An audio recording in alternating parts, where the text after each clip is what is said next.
Greetings of the day everyone. Today we will discuss poem 3rd in class 9th Rain on the Roof by Court Skinny. This presentation is made by Pooja Sharma, lecturer in English, Government Senior Secondary School Parnala, Bahadurgarh. Rain on the Roof. Rain means बारिश, roof means छत, यानी कि छत के ऊपर होती हुई बारिश. सो बच्चों, जैसा कि तुम टाइटल से समझ रहे हो कि इसमें रेन की बात हो रही है और छत पर उसकी आवाज़ आ रही है और पोइट को सोच रहा है, उसके बारे में पोइट ने इसमें लिखा है. And who is the poet? This time we have an American poet, कोर्ट Kinney. You can look at your screens. This is Court Skinny, the American poet who wrote Rain on the Roof. The poet is lying in his bed. It is raining outside. How does the poet feel about it? तो बच्चों, बारिश हो रही है और जो poet है वो अपने बेड के ऊपर लेटा हुआ है और पोइट इस समय क्या सोच रहा है वो इस पोएम के अंदर उसने बताया है. Now let us start with stanza 1. When the humid shadows hover over all the starry spheres and the melancholy darkness gently weeps in rainy tears, what a bliss to press the pillow of a cottage chamber bed and lie listening to the patter or the soft rain overhead. When the humid shadows hover. जब humid means wet यानी कि गीली, shadows means reflection Parchhaiyan, hover means roaming in the air हवा में घूमना, गीली परछाइयाँ जो हवा में घूम रही हैं. बच्चों, this means the black clouds filled with water. ठीक है, तो ब्लैक क्लाउड्स हैं जो पानी से भरे हुए हैं, उनको पोइट ने कहा है humid shadows hover. The black clouds are roaming in the sky, the black clouds filled with water are moving in the sky. Over all the starry spheres. And what's the time now? Starry spheres means तारों से भरा हुआ मंडल means sky. The sky is filled with stars means it is the night time. And the melancholy darkness. Melancholy means sad, उदासी से भरी हुई.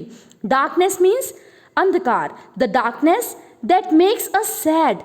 चारों तरफ बच्चों अंधकार है and that particular darkness is making us sad. Gently weeps in rainy tears and that particular darkness gently means slowly. Weeps means रो रही है, गिरा रही है. The rainy tears. Tears, you know, आंसू. Rainy means वर्षा रूपी आंसू. And in this darkness the sky is weeping. The rainy tears. What a bliss to press the pillow of a cottage chamber bed. What a bliss. The poet is saying, what a bliss. Bliss means extreme joy. Poet is extremely happy at this time because he is lying in his bed and he is pressing his pillow. वो आराम से अपने pillow को, pillow means तकिए को दबाकर वहाँ पर लेटा हुआ है. कहाँ पर लेटा हुआ है? Cottage chamber bed. Cottage chamber means a room in his house. अपने कमरे में अपने बेड के ऊपर लेटा हुआ है. And lie listening to the patter. Patter means sound of falling rain drops. वहाँ पर बच्चों रेन ड्रॉप्स के गिरने की जो टप टप टप टप की आवाज़ हो रही है ना, उसको पैटर कहेंगे हम. और वहाँ पर उसे वो सुन रहा है of the soft rain overhead. और वो जो रेन जो ओवरहेड यानी कि सर के ऊपर से गिर रही है उसको वो लगातार सुन रहा है. Now students, listen to the explanation in English. Sometimes dark means black clouds begin to hover all over the sky, which are filled with water. And the sky is filled with stars. It means it is night time. A sad looking darkness spreads all around. बच्चों, रात के time में काले बादल आकाश में घूम रहे हैं और एक उदासी भरी डार्कनेस चारों ओर छाई हुई है. When it begins to rain, it seems as if the darkness is weeping gently and shedding its rainy tears. बच्चों, ऐसा लग रहा है कि जो डार्कनेस है ये रो रही है और गिरा रही है अपने वर्षा रूपी आंसुओं को. The poet then feels it a bliss to lie in his cosy bed of his chamber. उस समय पोइट इतना खुश महसूस कर रहा है, एक्सट्रीमली जॉयफुल महसूस कर रहा है, because he is lying in his comfortable bed. Lying there, he listens to the patter of soft rain falling on the roof above his head. और उस समय अपने बेड पर लेटा हुआ वो पैटरिंग की आवाज़, टप टप टप बूंदों के गिरने की आवाज़ सुन रहा है, जो कि उसके छत पर जब गिर रही हैं तो वो आवाज़ क्रिएट कर रही हैं। So this is our first stanza. Now look at your screens. Humid shadows hover, black clouds filled with water. Now starry spheres means the dark night sky which is filled with stars. It is raining at night and the poet is lying in his bed and calls it a bliss. Now let us move to stanza 2.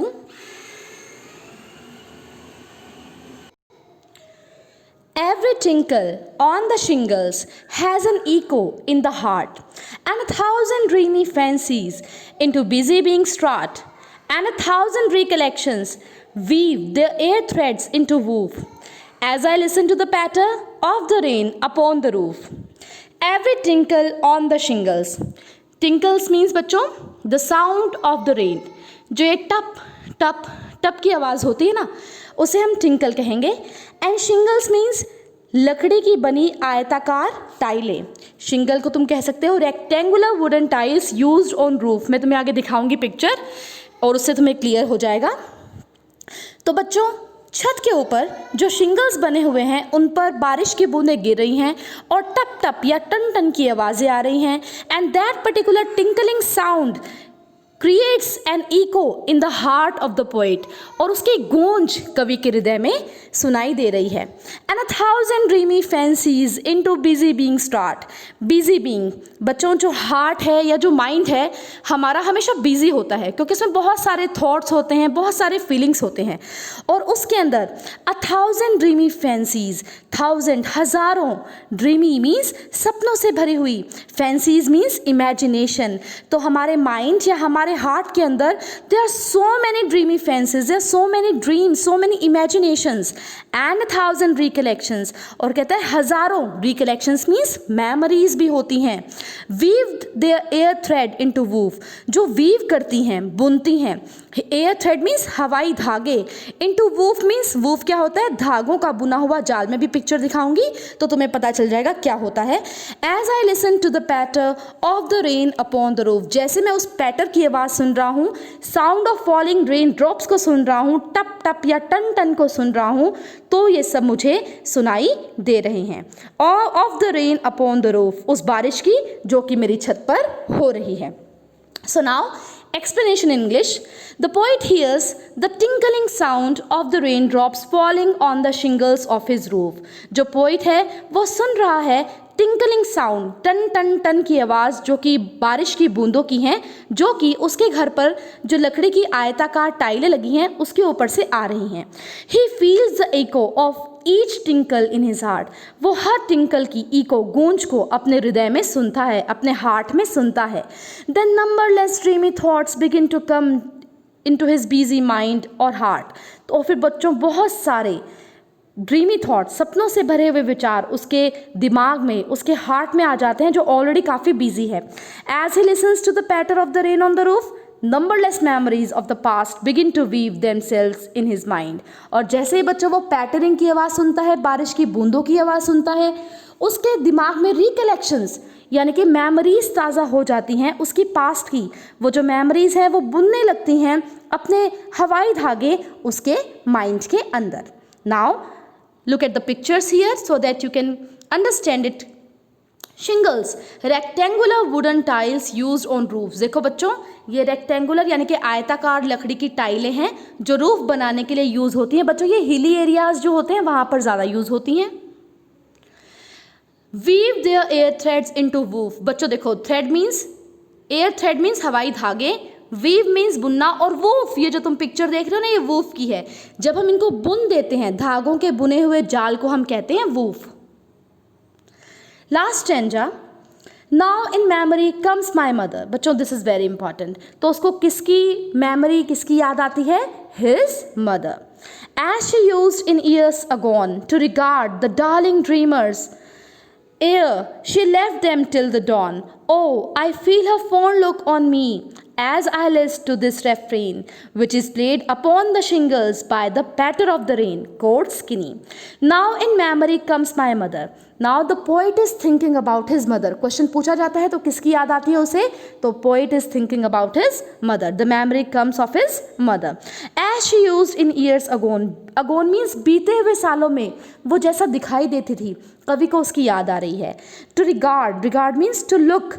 The darling dreamers. Who are the darling dreamers? एक question पूछा जाता है.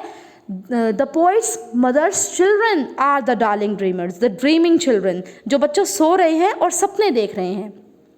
तो the mother is looking at her darling dreamers, at her dreaming children.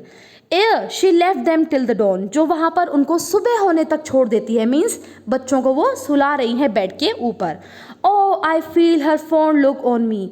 Oh, I feel, मुझे आज भी महसूस होता है उनका fond, fond means loving, प्यार से भरा, look, मेरे को देखने का एहसास.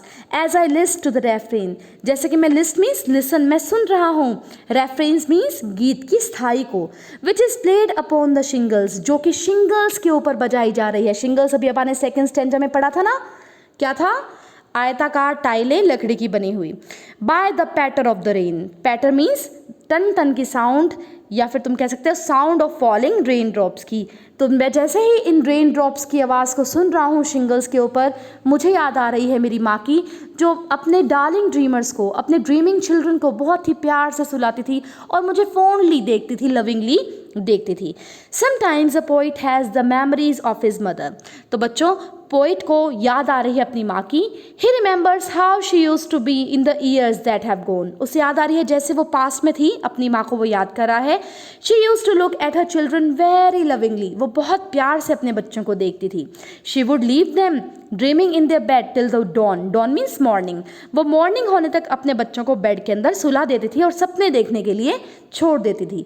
The poet says that lying in his bed he often feels the fond look of his mother on him.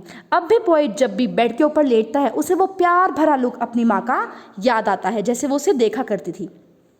As he listens to the patter of the rain on the shingles, the thought of his mother looking fondly on him comes to his mind. और जैसे ही वो पैटर की आवाज़ सुनता है, rain drops की आवाज़ सुनता है, टन टन टन या टप टप टप की आवाज़ सुनता है, उसे अपनी माँ का वही फॉन्ड लुक, वही प्यार से भरा लुक याद आ जाता है. With this we have completed the poem.